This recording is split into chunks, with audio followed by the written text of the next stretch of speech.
I think there's a lot of talking so much about the finger, and they're all pointing a finger at the same moon, and but too much energy goes into trying to say, no, it's my finger that's pointing at the right moon. Whereas I think the real purpose of what we live in, universe, world, is that we're all required to start pointing at the moon. Hello, guys. Welcome to another episode of With Joe Weeby podcast. Apologies, I'm a bit sick today. I have finally gotten COVID, ran it down for quite a while, so a little rushed this week, but interesting episode. I wanted to keep working on the podcast and always keep trying to make it more relevant and keep high-level discussions practical for the everyday. So Sam Harris was an inspiration for the episode. We took a lot of the big themes like spirituality versus science, or maybe it's not versus science. We talked about maybe the fallibility of science, or limited thinking about science, probably more accurate, and glossed over a whole heap of stories and examples that relate to that. So really excited to see what you think of the episode. Please don't forget to give positive reviews on Apple Podcasts or Spotify, and subscribe on YouTube.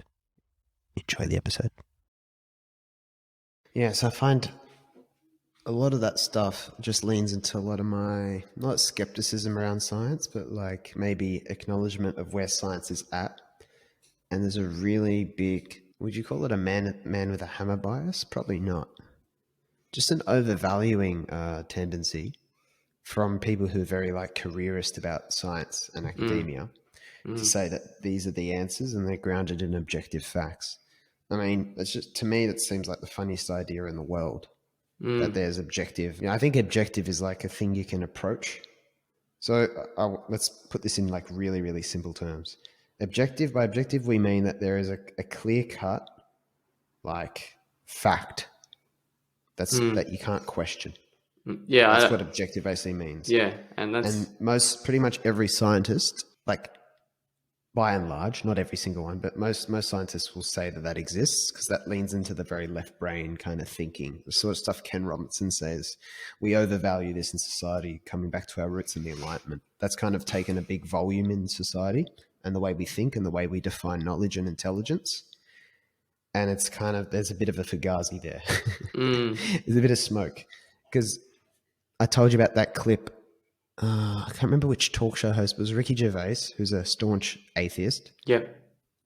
Talking to one of the American kind of late night hosts, and he's a Christian, I think. Ricky Gervais, atheist, and they're talking about, you can't believe this stuff because science has proven it. And the guy goes to Ricky Gervais, but you don't understand the science yourself. You're believing in the scientists who have interpreted it. So you're placing belief in them. And that's the same thing that always happens. Like, we feel confident in someone else's judgment about climate change, about vaccines, about, fill the blank, health, technology, everything, right? We politics, often leaders, we just place stock in other people's judgment. Like, we build trust with them, rightly or wrongly. And it's kind of really the same mechanism that people come to believe in what we would normally call their spiritual or religious beliefs. Yep. Now, the case of the science thing is that that's grounded in facts, and the other stuff is grounded in myths. But someone has to interpret what's going on to try and say someone's a fact. And there's no such thing as an objective human being. No such thing. No. So to me, the premise is flawed, and people will kind of, I'm anticipating what's the kickback to this, but they've measured it, right? They've measured it, but like, there's always factors that can't be measured. Always. I'll give you an example. Marketing. In today's day and age, we have lots of measurable forms of marketing, which makes people very happy. I can measure Facebook ads. I can measure click-through rates. All right? If I put up an ad on your Facebook, I can see how much it's costing me. So per person that actually clicks on my ad selling, homes in Sydney, let's say, I can tell that for every $3 I spend, one person's clicking on that ad. Yeah. Okay, so I've formed this thing, this understanding that the money I'm spending is bringing in this much. So I might not do something like put up a billboard on the highway because I can't measure how many people see the billboard and then go and buy one of my properties. I can't measure it, right? Now, does that mean it's not valuable? And even those people might not see it and buy, but that might help them, that might influence their decision to buy in the future. And those people might see a billboard, be driving, and then go home, get on the computer, then see a Facebook ad. Then they're much more likely to click on that Facebook ad because there's more familiarity. Familiarity is a way of building trust. It doesn't necessarily mean that my company's any better or the product's any better. It's just it's a brain pattern that's forming. So you can get caught up in the measurable, but you know that brand is important, right? The most famous campaigns of all time are like a lot of the Steve Jobs stuff, like Think Different and the 1984 one. And now I'm just talking about one domain, which is marketing. But you go into something else that's like a classic study. There's a book called Humankind by Rutger Braun. I think he's a German or Dutch guy. And he's just like combating all these studies that have been done over time that seem to show how cruel like human nature is. And there's one called Milgram's experiments in the 1960s, which is very famous, which was trying to understand how the kind of Holocaust happened, how so many people went along with what we all consider to be this black and white, just radical, wrong, immoral ideology.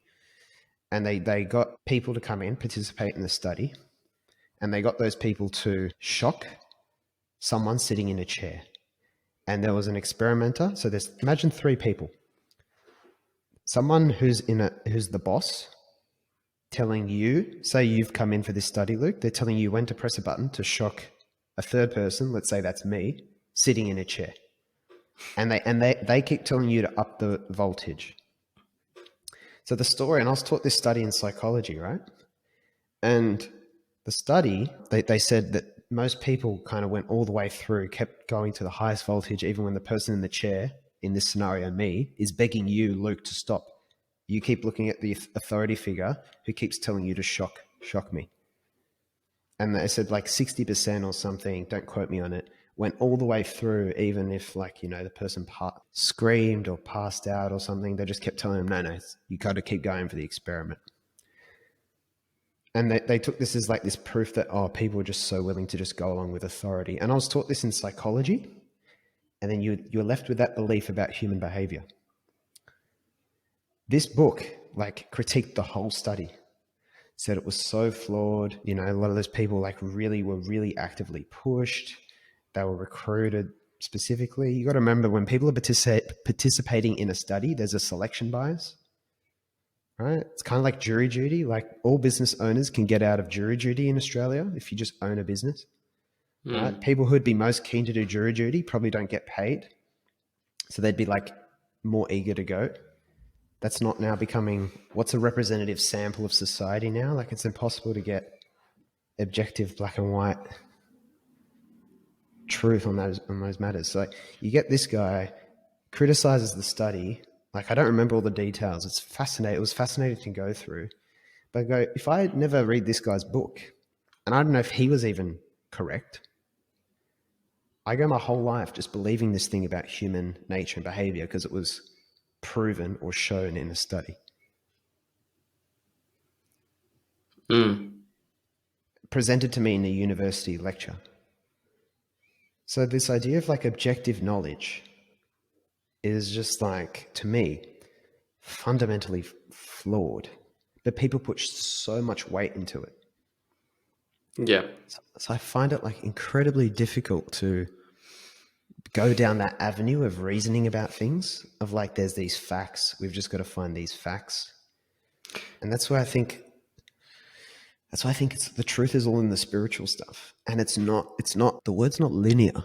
It's not like, this objective dry fact. It's all in the nuance. It's all in the intangible, the things we can't put into words but feel to be true on a deeper level. That's the those are the doors to knock on for me. That's why that's the Yeah. kind of path I course. Yeah. I think when you look at well-being as a sort of one of the metrics you're looking for when you're making moral judgments, kind of makes sense to me. But well-being really is determined by individually. It's very individually determined what's going to be good for you, Joe, and what's going to be good for me long term, if that makes sense. Case in point, if we both, sorry to interrupt you, if we both rated our well-being right now out of 10, I don't know what number you'd say, right? And I don't know, I'd write a number.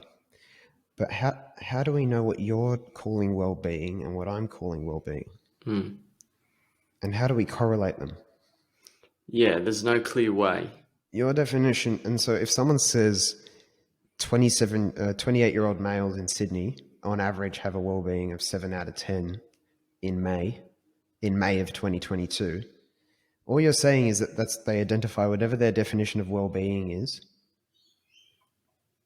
That, like, you might think of it as like, well-being is like, I've got enough money to eat and I feel good tonight.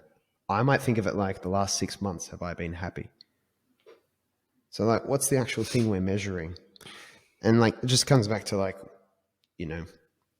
what's well-being? Yeah. It's like after you complete a very difficult, like physically strenuous run, when you're training for something and it's like pretty much almost like a max effort. Physically, your legs are burning and you're sort of just trying to get through it. But then it's a different kind of pain. There's kind of like a underlying almost peace of mind in putting yourself through that. Like when you come out of it, I think I gave this example and it was in a previous podcast episode. Eliud Kipchoge says after his long run, it's like they do the long run and then they can be free, essentially. That's how he describes it. And I can resonate with that because, for example, yesterday and today, after you finish, you kind of you're just floating around almost, and your legs can be in agony, but it's almost like a pleasant sensation. So it's almost like a Sam Harris, like quite a Yeah, mindful well, experience you're describing, because you escape the kind of, see, this is like the real goal. It's hard to, because a lot of the language we use, I think can get very risky because people might accidentally start to aim very low. well, yeah, Because I think the real thing is, I think the ultimate, if you zoomed out, boom, boom, boom, right? That transcendence idea. yeah, Like we're almost like part of our kind of generic purpose. Like everyone kind of has a similar purpose in one sense of like just getting over yourself and escaping and overcoming the idea of yourself. Like when we talk about open doors for others, that's like thinking about people beyond you. yeah, And what you're talking about is almost just transcending the body.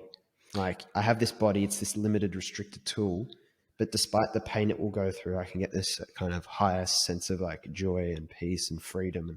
yeah. And I guess And Sam Harris is big on that. That's why he's so he pro is. meditation. It's all about overcoming the mind, He's always making, but not trying to like control it. yeah, in that scientific example, he would say that is a brain state, essentially. What I'm experiencing is a state of some sort of mental state which can be studied, essentially. Do you know what I mean? But Yeah. how would it's so individual. Like a lot of people that don't enjoy running will not put themselves through that because they don't enjoy it. I don't do it. I wouldn't do that if I didn't enjoy it. Like, Yeah. do you know what I mean? I Yeah. It ultimately doesn't make sense. I enjoy the overall process. You like the achievement side of things and you like just the feeling it gives you. So it's Yeah, like, it's beautifully put. I want to segue yeah, into, I was passionate about talking about this at some point. I want to call out this kind of lack of and, as Gilly would say, with a lot of this stuff, and this big awe that seems to happen. It gets into the bit of this like religion versus science kind of stuff. yeah, It gets into a bit of this like, this is the way you explain it, or this is the right thing to do. I think there's a huge bias with figures like Sam Harris. By the way, generally like think great guy doing really good things. I'm just like, the nuances are very interesting. That's all. And I find that funny that you get into this place of trying to just, you kind of agree. I don't think there's any real like when people disagree on something, I think they're both just not really seeing the full picture of the truth. Because I think we just struggle so much with communication. I think human communication is like incredibly inefficient, much more inefficient than we actually realize.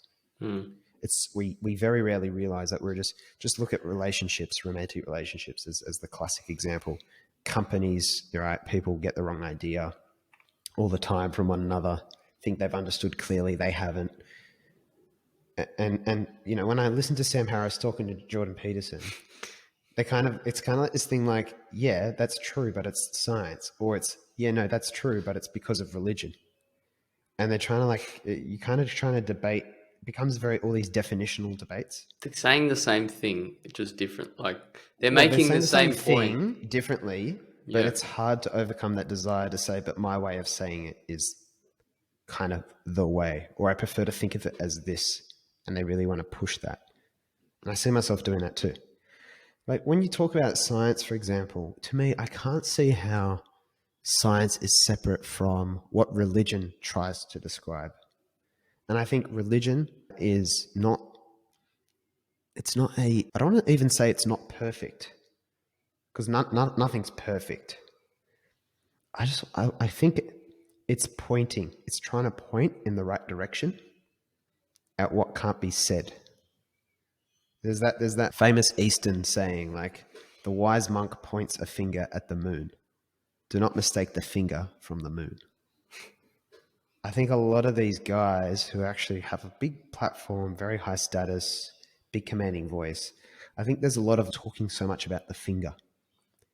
And they're all pointing a finger at the same moon.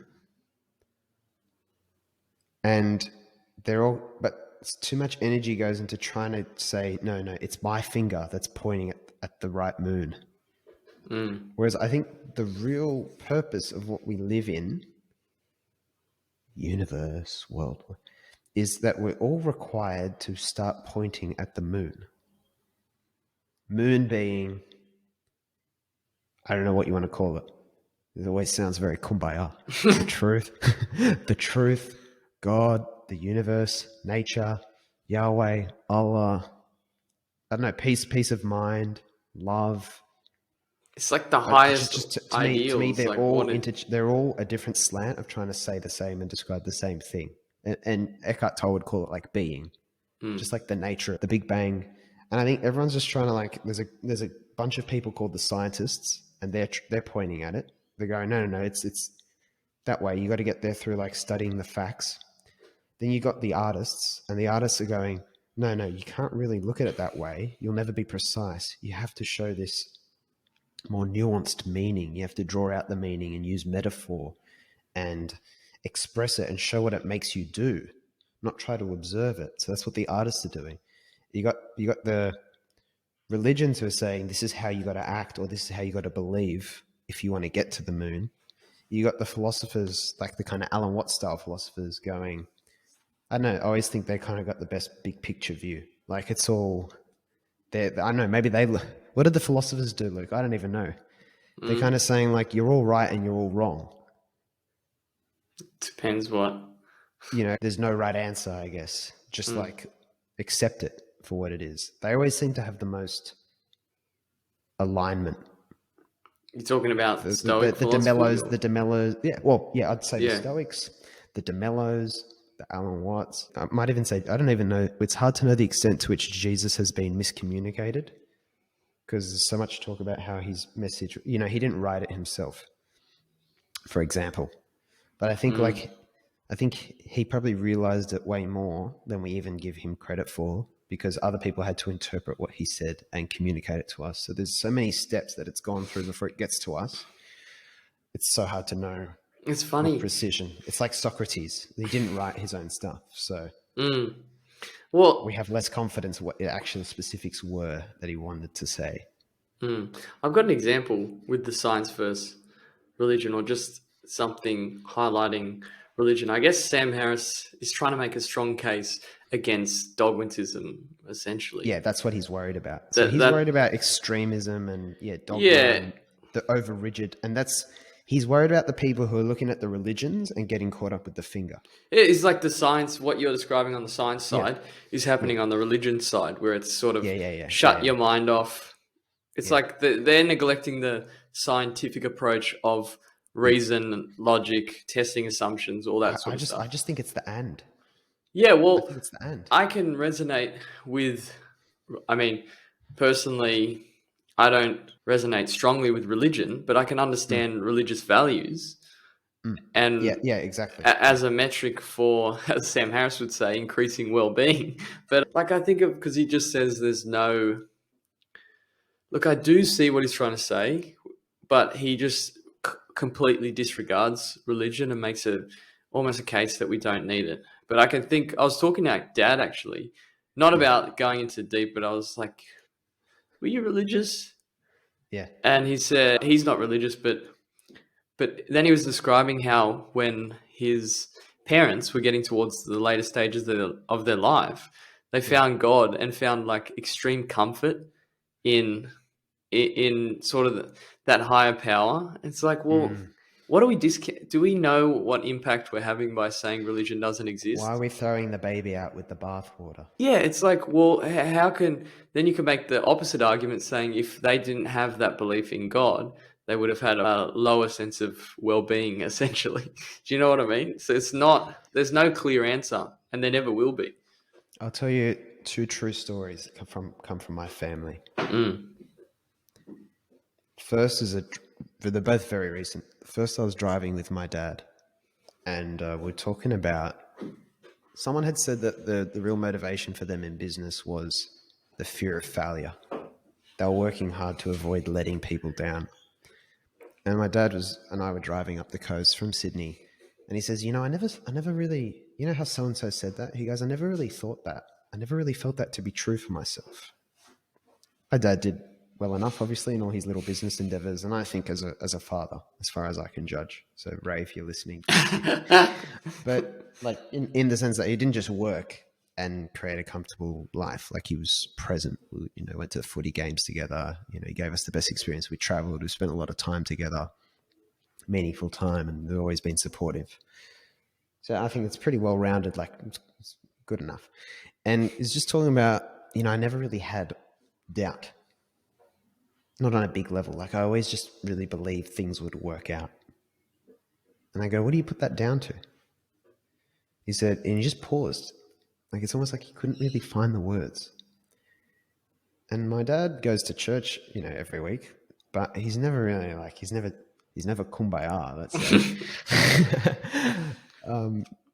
Not like my mum, right? My mum's way more kind of overtly religious. But what he did say, he just paused and he just turned to me, he goes, it was kind of like a voice. Not my voice, but kind of coming from me. And it always just seemed to like say, go there and that's going to work. I just used to be convinced by it. So that's the first story. Make of that what you will. The second story is my grandmother passed away last year. I don't know if you know. Yeah. So my dad's mum. My grandmother was quite a fearful lady. Not fearful, but like she always had one of her children or grandchildren with her. Like we never left her alone because she kind of was paranoid and scared, would get scared on her own if something happened because she had health problems and stuff. So she had diabetes and all these things. And she fortunately got COVID last year and she had to go to hospital. And she was always a hypochondriac, so we're very worried about her, like kind of didn't tell her, she had COVID. When she was in the hospital, my auntie was staying with her by her side. And she was very prayerful, my grandmother, so they're holding rosary beads and whatever. And it got to a point where my grandmother, who was always, quite scared and terrified of being on her own, was looking up and away from my auntie. And it was like she could see something. She goes, my auntie's telling the story, she pushed my hand away. And she was strong, like this 80-year-old lady, like she was really strong, like she had all this strength all of a sudden, and she just pushed me away. And my auntie didn't think anything of it. She went to grab her hand back again, her gloved hand, because she got the COVID, and she pushed it away again. And it's like she's saying, go. I'm ready to go now. And so my auntie just left. And my grandmother was just looking up at something and couldn't see what it was. And so something, and then she passed away. She passed away right after that. Like she didn't want her daughter to be there. She was ready to go. So this lady who was never, for years and years since her husband died, my grandfather died 25 years before her, was never comfortable being alone. Where did the strength come from at the end? Now, one day, this is what I believe, fingers pointing at the moon. One day there will be a scientific explanation for that in great detail. I don't know if it'll be in 100 years. It might exist now. I don't know if it'll be 200 years. I don't know if it'll be 1,000 years. But in the meantime, I think you can observe the truth of it if you don't get caught up in the logic of it. When I say the logic of it, I mean the obsession with certainty and putting it into facts. Yeah. Because certainty does exist to an extent, but on this deeper level of like what my dad's talking about with that voice. So when we're trying to figure out which finger do we look at to point at the moon, I think we can all just realize that everyone's kind of pointing in the same kind of direction. And so at some point you got to stop looking at all the people with all the fingers pointing at the moon, and you got to get the confidence to look at the freaking moon. And when you look at the moon, you look at this thing in the sky and it's just fucking beautiful. And then you stop worrying about what's happening on the ground. You've transcended it all. And you're just looking at this thing that is beautiful. And then I think as much as possible, you want to remember that, because while you're on Earth, you also look down, I guess, right? And you're trying to navigate the Earth. And so that's a metaphor, but like literally we're trying to navigate like finances, stuff, sometimes finding a partner, finding where we fit in, figuring out who we are, yada, yada, or, lawsuit, I don't know, car crash, health. And you got all these things that suck you back down to looking here, and you sort of forget that the moon's there. But I think we're all part of this big collaborative effort to just get as many people as possible pointing up at the moon so that people remember as often as possible to like, no, stop. And then, because once if you're ever looking at the moon, and Sam Harris talks about this, that feeling of awe you get, everything just disappears. It all just, your problems just melt away. You're somewhere else. You lose track of time. And so I don't think debating around which finger is pointing the right way. I think they're all part of the same thing. I think religion and art is trying its best, but will never be perfect, at pointing at what science is trying to turn into basically like this flawed kind of concept called objective facts. But eventually, actually, they will converge. They will converge because I think the underlying principles of it are not supernatural. So, for example, do you remember we learn a lot about Aboriginal culture in high school, right? Do you remember the story of the rainbow serpent? Not really. Okay, well, in Aboriginal culture, I don't know if it's in all Aboriginal cultures. I acknowledge there's so many different clans, tribes. So apologies if I'm overgeneralizing, but there's this story to explain what a rainbow was. And the story was that it was this rainbow-colored serpent that was actually going from one pot of gold or pond in the sky to another one looking for pots of gold. And they got this beautiful story around what the rainbow is. Right? And who knows, that probably was created tens of thousands of years ago. And then now in the modern era, we come and say, well, no, a rainbow is these fractured things of light. Right? And we say the same thing about the Judeo-Christian kind of creation story. Like, all right, Adam and Eve, like not so much, Big Bang. Therefore, religion's wrong, science is right. Big Bang's a theory. And we get caught in this awe that one is true and the other's not. You know what the funny thing is? I can say much more in a fictional story than I can trying to write out facts to you. When I write in facts, people get bored and I get bored. But when I write stories, people can take the lesson and they can actually implement it better. And have you seen Life of Pi or Big Fish, the movies? Have you seen either of them? No. Yeah, so Life of Pi is basically like that elaborate story around a guy getting lost at sea, and it's all these animals, and he's trying to survive on a raft with these animals, right? And I never really understood the ending, but you get to the ending, and the guy is like saying, oh, they weren't actually animals, by the way. They were just other people. But they were basically behaving like animals.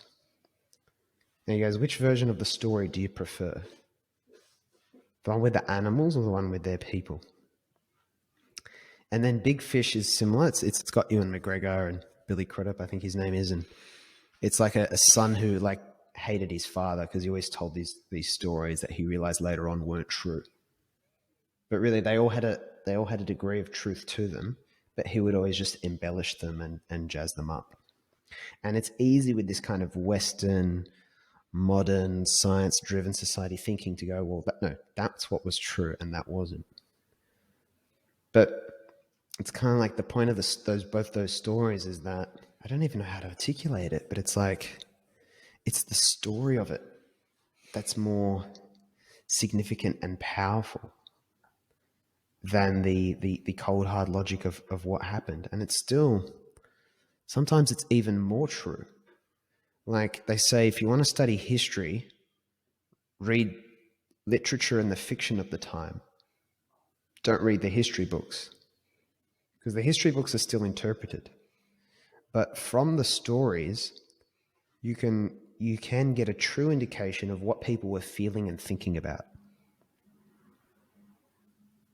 Right? Like 1984, when George Orwell wrote it, and Animal Farm, Brave New World, like avant-garde art, like it all reflects how they were feeling about post-World War II and this dictatorship rising and blah. So it's almost like that's a very powerful indication of like the time. It probably goes really well together with a more, let's say, objective account. But the objective is there's nothing at the end of that rope, I don't think. It's just like you're getting closer to, it's still a finger pointing at a moon. So I don't know how much of that makes sense, but like there's just this nuance that's easy to underappreciate because we're kind of taught that art is a luxury and science is what's going to move society forward. But you got all these intangible benefits of art and storytelling and stories that are just much harder to. It's just like the branding versus measurable marketing example I gave before. The impact is profound, if not more profound, but harder to appreciate, harder to just grab your hands around. It's not the story you want. But storytelling is what made us evolve. You know, and because there is no real one truth. This is Einstein's thing, right? Relativity. Like relativity is like, who's got the right frame of reference? Right? Someone going past a train sees, I can't get into the whole thought experiment. I don't remember it. There's like someone standing on a train tracks and someone on the train and they go past. And what is it? There's a flash of light. And so because one person's in motion, there's two flashes of light. And so once one person sees them happen like from memory, like simultaneously, the other one sees it happen like 5 seconds apart. Which one saw it correctly?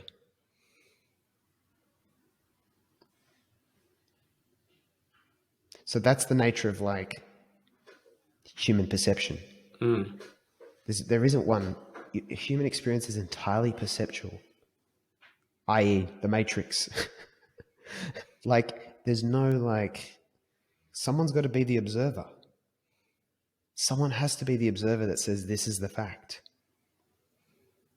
So that means that it's flawed. So that's why you can't give someone like, this is how everyone does their career. You can't do that. You can't say this is the answer for everyone how you do a career.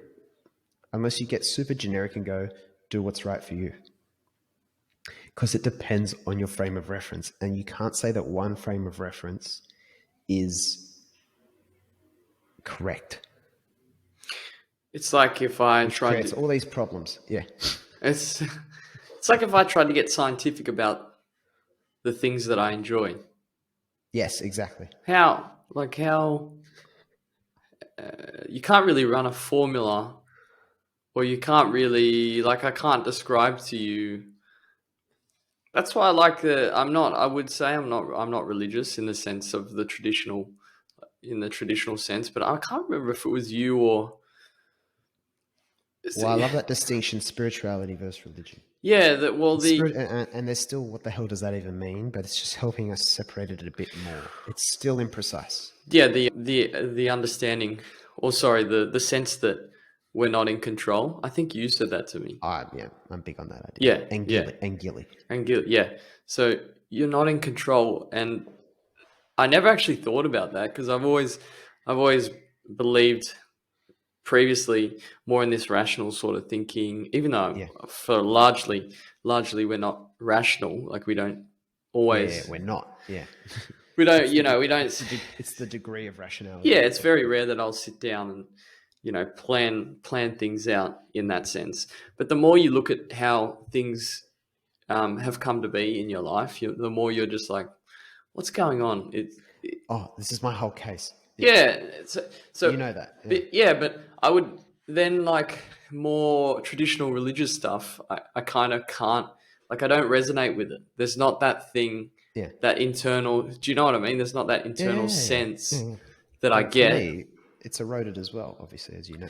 Yeah, but I mean, it's probably a good segue into talking about spirituality, or how Sam Harris describes it. But essentially, I might butcher this, but okay. So Sam Harris describes it as the quality of being concerned with the human spirit or soul. No, sorry, that's the definition, the dictionary definition, which is the quality of being concerned with the human spirit or soul as opposed to material or physical things. Sam Harris in his book Free Will describes it as is a name for all of the deliberate efforts people can make to cut through the illusion of the self, the illusion that there is a thinker in addition to the thoughts, or an ego, as it is often called. What do you think about that? That's a pretty good definition. Mm. I know it's a pretty good definition. And so it kind of, you can run that through everything we've talked about today. I don't know if we'll put everything in the actual episode we publish on this, but as a recap, like, you kind of get caught in this trying to think rationally through things. Yes. And now more than ever, I'm abandoning that. For example, like, Liam and I at Constant Student were working on this course for months, right? This program, course, whatever you want to call it, in our personal brand. And I think we might do it in the future, but we spent all this time on it. We prepared webinar, we got people on board, all this stuff, and we lined it up, and then no one bought it. No one bought it for a couple of reasons: scheduling, timing, where they're at, not ready for it, financial commitment, all these factors, right? Mm-hmm. And so what's the logical thing to do in that situation? What's the logical thing? So you try and think through something like that.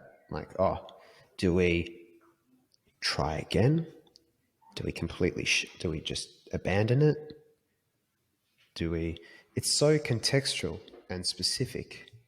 If you're going to try and do it in this pros and cons kind of way, you just be going like endlessly, because if you write all the pros, write all the cons, you have to weight the pros against the cons. And now you got to this point where there's so many interacting factors, you need to be most people would say Albert Einstein, but he wasn't known for being a mathematician. I'm trying to think of a famous mathematician. Bertrand Russell, maybe? You gotta be like Bertrand Russell or something to figure it out. Yeah. If you're going to use some sort of formula, but still you gotta weight what those pros and cons are to you. Because I put you in the same situation I was in, it's completely different. So you kind of destroy this idea of, like, you can cold, hard, rationalize the way you think. And you just, at the end of the day, what you do have, we talked about intuition in the Robert Greene episode. You've got a gut call on what you kind of think is right. Which for us was to shelve it and start focusing on this marketing and agency and consultancy work to subsidize Constant Student that seemed to be calling at us, because people were asking us for help with stuff that was in that area. Mm. And so that correlated, that wasn't just, we didn't just do it because people asked. It correlated with how Liam and I felt about what we should do. So you need to be able to tap into that feeling. And so I think the ego, to come back to what the spirituality is, the ego is often giving you that narrative around, no, I've got to prove myself. Mm. I've got to assert myself. I've got to, I put all this time into this, Mm. right? I've got to justify that time because I've got to get from here to here. The ego is a sucker for like tangibility, certainty, all these things, because it wants to create a narrative around your significance, right? I feel like the ego is a byproduct of being status-seeking creatures, Yeah. because status tended to help us with survival. So the ego is just this elaborate tool to help us automatically jump to what's going to give us status without having to think about it too deeply. In the same way, being afraid of cliffs just is the shortcut to cliffs are bad. Let's just rule cliffs for human beings, right? Yeah. So the ego is basically like, let's just shortcut things. Seeking status is going to make your life better. But it's just become so out of touch with reality now because of how much the world's evolved materially. And so it's no longer true. The ego is not true. So that when we talk about frame of reference and everything, the thing we know is not true is what the ego alone would say. Because we know that's only slicing off a piece of the cake. It's not the whole cake. It's taking one part of the map and saying this is the world. So we always know that that's not the truth. And that's why it's easier to define what's not true than what is true, which is what DeMello and all those guys say. So I love that idea of the spirituality, because when you feel like we talked about it before, it's when moments of awe and freedom and peace of mind where you feel most, let's say, I don't know if spiritual is a adjective, but that's when you feel like you're most elated, and so that's when you have taken the air out of the balloon of your ego, so to speak. You've really let the air out, and then everything is just I think the mindfulness, the way he's very big on mindfulness and actually the practice of meditation, and it's more around huge. and it's more around sort of, for me at least, because I've been doing it for maybe it's a very short period of time, probably just over a month of practicing it, but it's helpful to get in touch with sort of just the only way to actually, or one of the most effective ways to get in touch with who you are as a human being is literally to just sit and try not to judge anything. And it's a guided, Well said. it's a guided meditation. So basically you sit down. I'll give you a bit of an example. Here we go. No. Waking up with Luke. You sit down and you focus. He gets you to focus on the breath and sort of close your eyes and you hover your attention on the breath, and then you try and focus on the breath and not control the breath, but just feel the rising and falling of your chest, that sort of thing, right?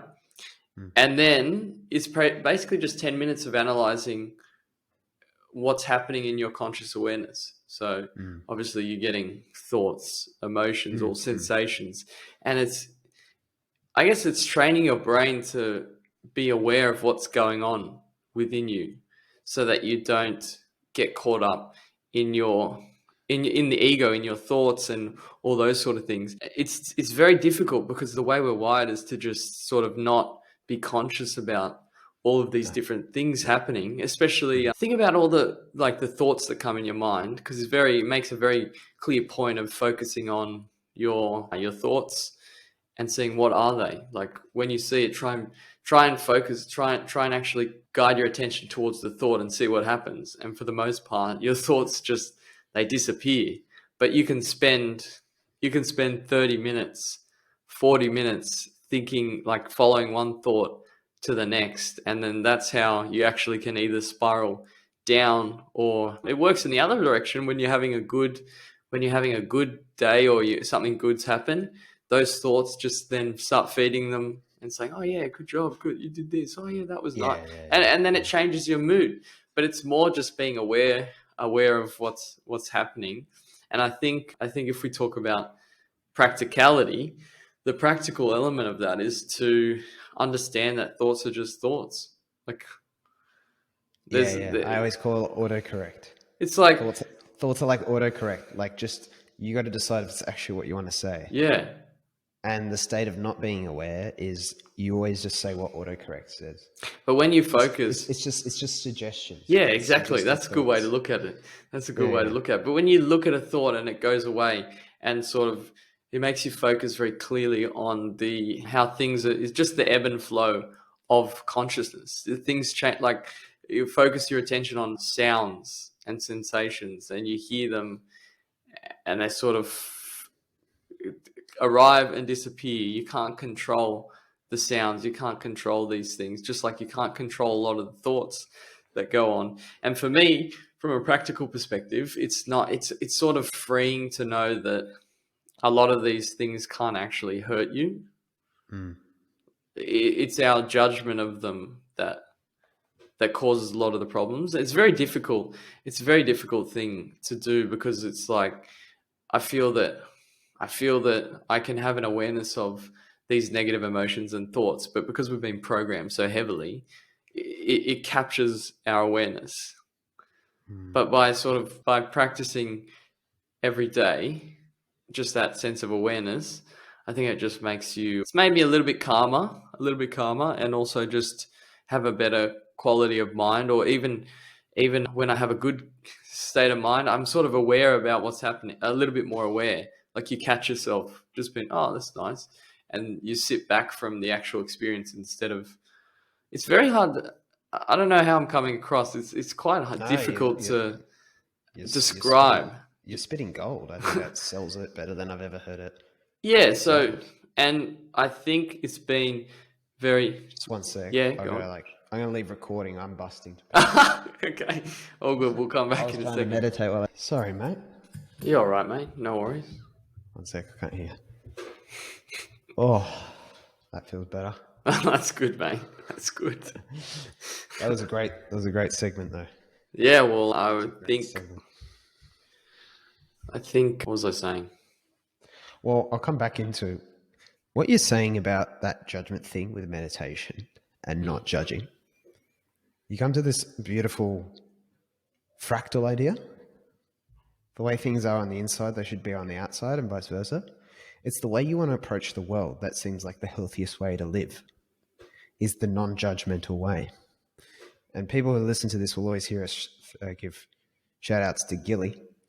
But that's one of the biggest things I appreciate about him as a friend and guide and good leader, I think, is what I've always tried to embody, especially from when my understanding of so much was shattered during all this Nepal stuff. I was like, oh my God, we rush to judge things or assess. If you don't, not this person's, I'm not saying this person's bad, that person's bad, like judges in, I think I know what's going on there.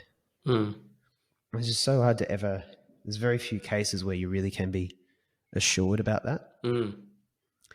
And what you really want to do is be constantly just have your wits about you and your senses about you, just to filter everything and just try and understand it, not rush to judge. I'll give you some everyday examples. For the smallest is like someone sends you a particular type of message or they're not responding to you.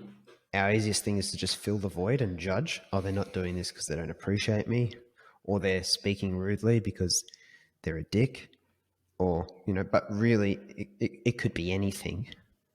You're best to either just let it be or try to understand if you really need to figure it out in a respectful way. And you can go broad on that. You can look at people who are on social media, for example, that express views that you disagree with, or you think they're carrying about something in the wrong way. And it's easier to judge. It's easy to go, they're whingers, they're sourpusses. And maybe they are.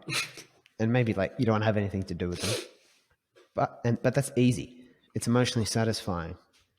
What's more effective is to probably try to understand what would make them behave that way.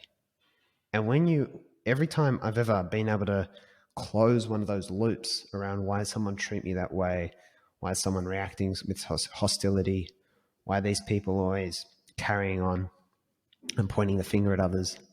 There's only actually a really sad story behind it, or something I could really empathize with.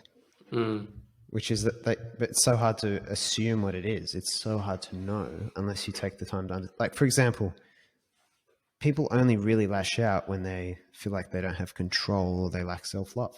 Right? People who are comfortable in themselves don't look for all these causes to latch onto. People who latch onto what we might consider to be conspiracy theories and all this other stuff and really extreme views, they normally, and like sometimes there is truth to that stuff in extreme circumstances, but for the most part, they really lack control. They're scared when they don't have a sense of control and they can't tether what's going on in the world. And that's why they'll latch onto a story that makes sense and fills that void to them so that there's someone else to be angry at. Because when you're comfortable in yourself, who cares? Right? It's like the person in the movie when someone's got to die. Someone's got to die. We can only fit 5 people on the bus. They always turn to the old person. But the old person goes, I've had a good life. Like when you have a good life, you're not cling, right? You're not clinging. You're not emotional about so much. And it's funny to say, but it's quite a healthy place to be when you're actually not attached to your own life. I think if I can add Which something, is like our death thing. Yeah. yeah, no, if I think I definitely agree with that.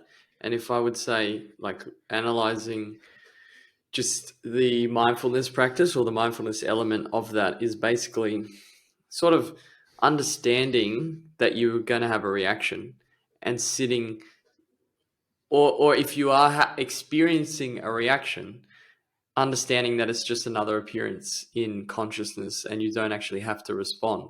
So it's almost creating that gap between stimulus and response by having that mindfulness practice. I can't remember why, but this guy Peter Attia, who I listened to his podcast, he's been on Joe Rogan. He has his own podcast, and he was Tim Ferriss. and he was going through saying that he used to be quite angry, and he was explaining how mindfulness practice helped that, and he gave that example, and it's so true. It's like, for example, you get a text, and or you text someone and they don't respond, and like you're saying, it's like, oh, they don't want to speak to me. It's the ego. It's like you're trying to protect yourself, right? But with mindfulness, you sort of have more of an understanding of what's happening. Like, you can see it a bit better. Like, even if it's just a little bit better, it just means that maybe you're not going to send a snappy text, or you're not going to react in that way. And that has nice flow-on effects with your relationship. So I think the practice is incredibly practical. Like, that's why I love Sam Harris's explanation, and it's a very positive thing he's trying to do, which I resonate with. Completely applaud him and encourage him to keep doing it. It's not easy, that stuff. That's why it's a practice. Like, when you first realize this stuff, like the non-judgment and how powerful that being mindful and is to not rush in and put a gap between stimulus and response. You think, bloody hell, how the hell am I going to live that way? Like, things are always coming at me. The boss at work, girlfriend, boyfriend, mum, dad, old parents that are giving me headaches, and kids, and you just think, oh God, how could I do that? You just think so often. You think it would just be easier to just be snappy and judgy. It is Like, easier in the moment. It sounds so hard. It sounds so hard, but it's so acquired. That stuff is so acquired. You're conditioning, and you're still impatient at the start. You still just want people to behave the way you want them to behave. And then when they deviate from that, you feel the response when they do something offensive to you. But I've noticed it slowly improve over time for myself, to when someone does something that initially triggers a certain reaction from me, to just be able to be more patient Like I can feel it rising, the ego rise, like someone Yeah. says something. I had one today where it's like someone's responding to me after asking for my help, and then they're creating all these excuses after asking for my help, why they can't do the ideas. I'm giving them the ideas they asked for, and they're giving me all these excuses why they can't do them. And I'm thinking to myself, don't ask me, blah, blah, blah, if you're going to react this way. But I'm going, no, Joe, you know. But I feel the urge, the urge to tell them so I can get the win, so I can get the lift. Yeah, that's that. I can feel it, but I'm going, no, don't let that horse run out. Move away from this now. And that's the funny thing with, that's such a good example, because you can see it arise. And being what I found with mindfulness is, at least, is because it's a daily practice, you're sort of reminded. You don't always win that battle. No, you don't always win. And you never will, because it's like, it's almost like it just takes over, depending on the strength of hijacks you. It does. It hijacks you. It's your physical. I call it ego hijack. Yeah. And that's something will happen that just triggers an ego override. And that's very Robert Greene with the shadow, right? When we were talking about the shadow, that's that element that comes out. Or say you experience jealousy and you experience envy, and it's more. I think you struggle more when you don't see it for what it is. Like, okay, that's envy. And you just let it pass, or you say, okay, why am I envying? Well, I might see something in that person that is something I wish I had, and I'm jealous or envy. So it's like, it's very, I like Gilly's thing, just be. He always says just be. Oh yeah, that's the ultimate. I love that. It's a good. Ultimate. When I was talking before about that metaphor of the moon, pointing at the moon, that's another. If in that metaphor, when you do look at the moon has 2 words written on it, and those 2 words are just be. For sure. That is completely airtight. It's what the core of any decent religion is trying to point people towards, even if it gets miscommunicated. It's what science will eventually, when the quest of science is resolved, in that it's infinite, so it won't be resolved in the way we might rationally think about resolution, but it'll arrive at that conclusion. When you're getting taught the journey of spirituality, the journey of your career, the journey of romantic relationships and love, it all weaves back. All paths lead to just be. The answer is always just be. Each and every time. How do I attract? But you scoff at it. It's too simple. You used to say, how do I get a girlfriend? Just be yourself. Hasn't been working. What does that mean? But then Robert Greene's telling me I need to do this, and I need to dazzle them, and I need to make them feel a little bit, play on their insecurity a little bit, and blah, blah, blah. How's that just being myself? So it's not just, it's this big wishy-washy, murky, gray, truth. Right? It doesn't seem that simple, but just be yourself, but just be. But then, when I surrendered a lot more, and then when I could let go bad ideas I had about romance and stuff, then it was easy. Then it becomes easier to attract, and things just start falling into place. Just be. But sometimes I know the answer is just be, but ego hijack is on. And I'm like, all right, I've been through this enough times, but how do I just get out of here and go there again? Like, where's the button? The just be is like, I can give the example of going to a new workplace where you feel the tendency to sort of either please or not please, but sort of just fit in without adapt to their like not in a negative sense. It's more like you're trying to say things to maybe impress someone, or but ultimately people just want to see your authentic self.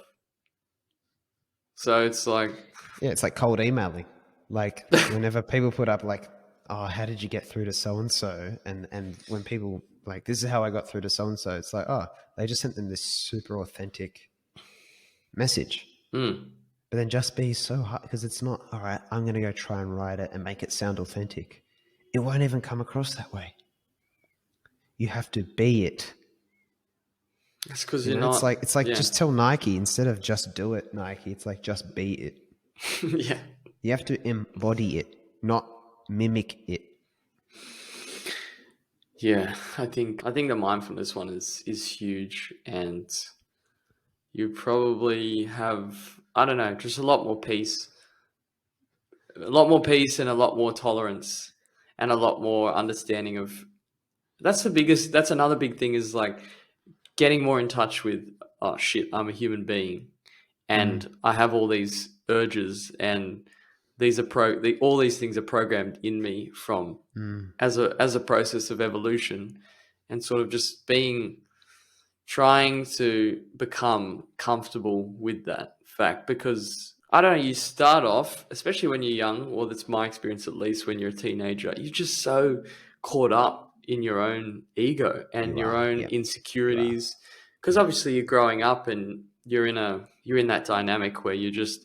But imagine if you had a mindfulness practice when you were young, like starting from when you were young. Can you imagine Mm. like how much, like all the pain you go through as a teenager from not having no awareness about the Yeah, thing, yeah, like all yeah. the things you worry about Mm. are almost irrelevant, and you only know that. That's my whole case. This is my whole case. So to wrap up, because I thought about it, the answer is really here, right? Why Mm. is this stuff useful? Yeah. Why is this useful?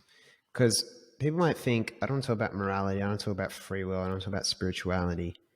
I've got to worry first about mortgage, job, uni, assignment, getting invited to more parties. I'm overwhelmed with my options. I don't know who I am. Like, I don't know what my future lies. I'm scared about what's coming.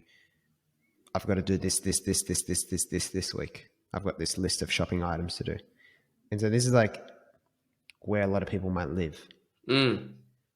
So these are the problems, not, God, nature, just be. All right, well, when I have the luxury of some time to think about that stuff, then I'll indulge this Mm. conversation. So there's a famous Hollywood film called Citizen Kane. I doubt you would have seen it I haven't seen it. or heard of it. And it's made in 1942, I want to say, It's a while ago. a while ago. And spoiler alert, I'm going to tell you kind of what happens. So it's a black and white film, 1942. And it's about this guy called Charles Foster Kane. At the start of the movie, he's some rich guy living in this big, huge mansion, and he's on his deathbed in the opening scene, and he drops this snow globe and says the word rosebud, and then dies. And that's the first scene. And he's made here, so he's rich. So imagine someone rich, famous, right? It's like that. He's a media tycoon, and he dies. So there's a lot of attention about his death. Hmm. And they hear this word rosebud, he's made. Here's the word rosebud, he says, but they don't know what it means. So they're all curious, trying to figure out what's rosebud, what's rosebud. And the whole movie is this journalist going on a journey, interviewing people, trying to figure out what was the meaning of this last word he said on his deathbed. So they go through his story. At the start, he's a young boy playing in the snow. And inside, his parents can't afford to like give him a good life. So they're selling him essentially to this banker called Mr. Thatcher, and the banker takes the boy away from his parents to be raised, and then he'll make him rich when he becomes of age, and he'll raise him. And so Charles Foster Kane's taken away from his parents, the poor upbringing, playing in the snow, and then he goes with this guy, and then he takes over this newspaper, and then he makes a lot of money because he's just given this newspaper business. I think he runs it into the ground. He tries becoming a politician and he fails.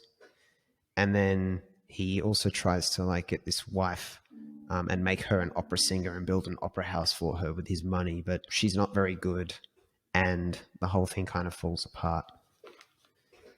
And at the end of the film, they never figure out what this rosebud thing is. Mm. All right. And this guy spends his whole life alienating people, trying to manipulate them. And he's rich. He's got everything. He's got this big mansion, but he's all alone in it. There's no one there but the people that the house stuff. And they just never can figure out the answer to his life, basically. But then the last scene of the film, very famous, they're burning all his belongings. The journalist gives up, walks away, but they're burning all his belongings in the fire. And then there's a sled. And they throw the sled into the furnace, but the camera zooms in and it just says Rosebud on it. And it's the sled he had when he was a young boy playing in the snow at the start of the film.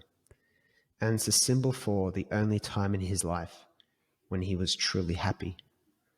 Because in trying to give him a life, they cut him off from the one thing that really gave him a life, which was love, family, the joy of playing. And he spends his whole life trying to make up for that void by chasing all these things, all these spinning, shiny objects and wheels. And it's like, it's just what you said. It's the ego and not being able to just be mindful of it. And then he would have had a chance of overcoming it. And that was made 80 years ago. And I think it's just so relevant today. It's just that is the story of what is derails so many people's lives. And the conversation, this spirituality, mindfulness, the things talked about today, they are the things that just help you. Because when you have that stuff, it's just going to the fundamentals of what's just going to make life peaceful and good. And you'll actually have joy instead of having things that don't equate to joy. And it just sets the bedrock for an actual proper life. And you overcome all that stuff that people would pay. They would pay therapists to try and fix those problems. They would spend years going down a certain career path. They'd put up with all sorts of stress to try and get somewhere. They'd go through the emotional pain of trying to subconsciously trying to turn people into tools that make them feel a particular way about themselves, but ultimately failing and doomed to fail from the start. Not being able to have relationships, never being able to feel a sense of peace, never feeling life is meaningful, having all this regret, being sad and melancholic, being truly alone. So the consequence of not doing this stuff, I would say, when I was thinking about it, is all that. All that. And the painful reality is that if you can just pick the right spot to focus in, you will pretty much never be perfect, but you'll avoid most of that. And it is it is mindfulness. It is having your own spiritual journey. And to use the metaphor we were talking about before, it's being able to look up and see the moon. And not spending all the time distracted, looking down and going past all these people pointing, and to transcend it, to transcend religion, to transcend science. They are all one part of a bigger tapestry. None of them is the full picture itself. And that the path to get there is much more about the mindfulness stuff than it is about anything else, really. And that's why I boil down to, why is it important? Why is it significant? Because it's the small matter of it's everything.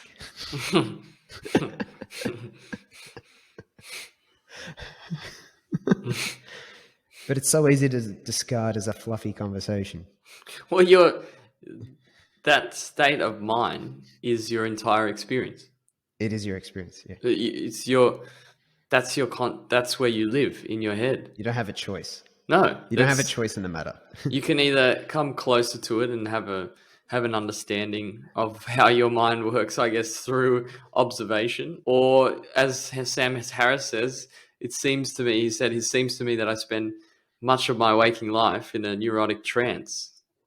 Just from, like, especially that's how the thoughts work. It's like they just keep coming up and up and up. But yeah, I think it's very, very, very interesting topics that he covers. Yeah. And obviously he's a human being, a very smart human being, but he has his convictions on many things. And I guess we might misinterpret those convictions but I think ultimately his message, or what he's trying to get across when he talks about well-being through mindfulness and all these sort of things, his heart's in the right place for sure. And it's just practical, getting an understanding of what's going on within your conscious awareness so interesting. Well, my big takeaways from this talk were, the idea of non-judgment of self, non-judgment of others as much as possible.